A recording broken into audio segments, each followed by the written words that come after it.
This is Danny Flexen here for SecondsOut. Delighted to be joined once again by cruiserweight contender Luke Watkins. Luke, how are you doing? Very well, man. Glad to hear it. You returned to the ring in September after over 2 years out. Just tell us how good it felt to be back and why you were away for so long. Yeah, it was good, man. You know, some things in life just seem to happen one after another. That being the pandemic, then Paddy left boxing, so it kind of left me in a little bit of no man's land, and I just had to find my feet. And once I found stable ground again, then I was happy to return to the ring. Did you find that people were still kind of asking about you during your absence? It seems like a lot of people were talking about you in the cruiserweight mix, even though you weren't active. Yeah, it seems to be that way. For some strange reason, it's always that way.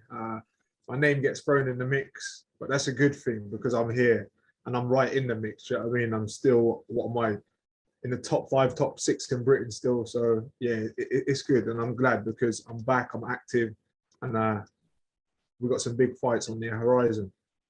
Well, your only defeats, of course, were to Lawrence Okolie, who's now reigning and still unbeaten world champion, and Isaac Chamberlain, who, if you hadn't been knocked down in the final round, you'd have probably won that fight on the scorecard. Yeah, wow, that's just one of them things, isn't it? What can I do? I know my capability. I think the boxing critics or the hardcore boxing fans that are out there that know British boxing, they know my capability, so they know where I'm at. Give me the stage, and I'll show people what I do. How do you reflect on the 2 years out now? I mean, is it kind of a good thing that you've freshened yourself up a little bit, or do you look at it as missed opportunity in terms of momentum? What do you think? Well, let's face it, the pandemic kind of halted a lot of people's momentum. There was a few people that, you know, through that, regardless, it allowed them to take advantage of the pandemic. But I guess I'm just in the same boat as most people. I don't look at it as a positive or negative. Like I said, I'd come off the back of those losses. 2 losses? No, I didn't. I actually fought Ozzy Givier, I think his name is, and beat him. Then it kind of, the pandemic and everything started kicking off. So it is what it is. I mean, I don't think negative, positive. I deal with what's in front of me, and then I just move on. Tell us about your setup now. As you alluded to earlier, Paddy Fitzpatrick has moved away from the sport, at least in an active capacity. I know he's had his book out, which is very good, but he's no longer a trainer. Who's now training you, and who are you managed by? Are you a promotional free agent? All of that sort of thing. Yeah, promotional free agent. That's kind of just the thing I've always done, and I like it that way. I'm not forced to kind of go anywhere. I'm now managed by Chris Sanigo, who's based in Bristol. My head coach is Tony Borg down in Wales. We've got some good fighters in that gym.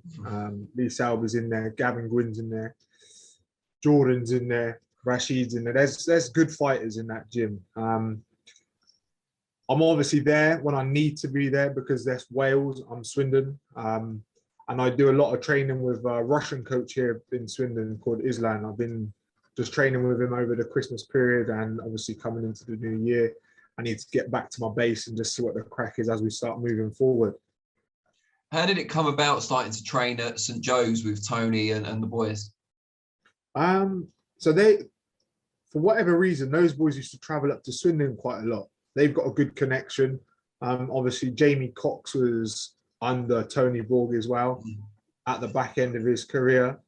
So maybe that was the reason why they were coming up. And, you know, I was in the gym with them a couple of times, and then we just had the conversation. We just started working together, doing bits on the mix, and then that's it. You know, we just gelled, and the relationship's just going forward from there. What sort of things have you been focusing on there? And also, what sort of stuff can you learn from someone like Lee Selby, who was obviously a long reigning world champion down at featherweight and still looking to contend up at lightweight? I guess you can just watch the professionalism around him, and then you just try and apply that to yourself. And like I said, it's not just Lee, but the whole gym has that kind of ethos. It's kind of that attitude. They have a very great attitude in that gym when it comes to fighting and what comes with it. Now, you mentioned earlier there's some big fights on the horizon. You obviously came back in September with a relatively easy win, but you kind of did what you were expected to do, it's fair to say. Who are those big fights? What sort of level are you looking at now? Well, I'm British level. That's where I'm at. British, and then after that, it's European. That's where I kind of was finishing off. Pandemic, change of setup. I'm back. You know, I'm not taking backward steps. It's, you know, get myself back fit, active, and straight back in the mix. So are we looking at Chris Billam-Smith, obviously British Commonwealth European champion currently, rematch potentially with Isaac Chamberlain? Chris has vacated the British. Chris has vacated the British. I don't know what he's up to. You know, he must be close to a world title fight now, having won the European. I believe he's defended the European, you know, and he's got some good people around him. He's got a good coach manager. He's working well with Eddie, so I'm sure they'll be trying to line him up for a world title shot very soon. But as you know, the British is vacant, and my name definitely looks good on one side of that fight. Whose name looks good on the other side? That don't even matter. That don't even matter. Whoever's on the other side can get it. I know Dion Juma was a mandatory challenger a little while ago. He had problems with his eye. I think he's just got his license back last month. So he might be in the mix. But also, what about a rematch with Chamberlain? I think he recently won the IBF International belt. He's on Hennessy Sports, Channel 5. I'm sure people would love to see that again. Yeah, Isaac can get it as well. I'd be happy to take that fight again, if it makes sense. You know, they know where I am. But I don't think Isaac wants it again, if I'm being honest. You know, that was a horrible night's work for him. And there's Jack Massey as well, who's been talked about potentially fighting Isaac, actually, but he's recently won the IBO belt. He's there with Dennis Hobson, Fight Zone. I guess that's another avenue because you are a free agent. You can go on any broadcaster. Exactly that. That's why, you know, no one's obliged to give me a fight, i.e. a promoter or anything like that. But what I bring, I'm TV friendly. My style is good for TV. I fight, you know, and I'm in a fight. I'm not there to make up numbers when I'm the other man in the corner, you know. I bring my A game, and that's what it's about. So I'm happy to fight any one of these, but it's just got to make sense for me now. How has your style changed since you've been working with Tony Borg and those guys? I suppose we're building on top of the foundation and the work that me and Paddy had built. You know, there's definitely a more ferociousness to what I do now, because that gym is just, everyone's ferocious. Everyone's just ripping holes out of each other. So that's nice. Yeah, but I think my last fight can kind of say what it was, what I'm up to, punching hard, just being me and doing what I do. And obviously that gym's known more for its lighter weight fighters. Who have you been doing either in Swindon or in Wales the majority of your sparring with in the last kind of 6 months? In the last 6 months, well, for the build-up of my last fight, which was September, I was sparring with some boys in Bristol. I got a few rounds in with Enzo Macronelli. Anyone else? There's a cruiserweight who's coming through here in Swindon. His name's Sean Grant. I get a lot of work with Sean. He's a good lad. He brings the work, you know, and that's exactly what I need. Recently, I've just branching out a little bit. I've got some boys coming from Portsmouth next week. I had some boys from Gloucester last night. So the sparring can come from anywhere. You know, I'm happy to spar any of these boys, and I quite like the freshness of different people. How's Enzo getting on? He looks in better shape now when I see him on social media than when he was fighting. Yeah, man, that guy he's a beast. He's an absolute beast, man. He's still got it. He's still got it. That's good because you're getting to spend time with someone like him as well, another former world champion. That must be helpful in itself. Yeah, absolutely. It's just experience.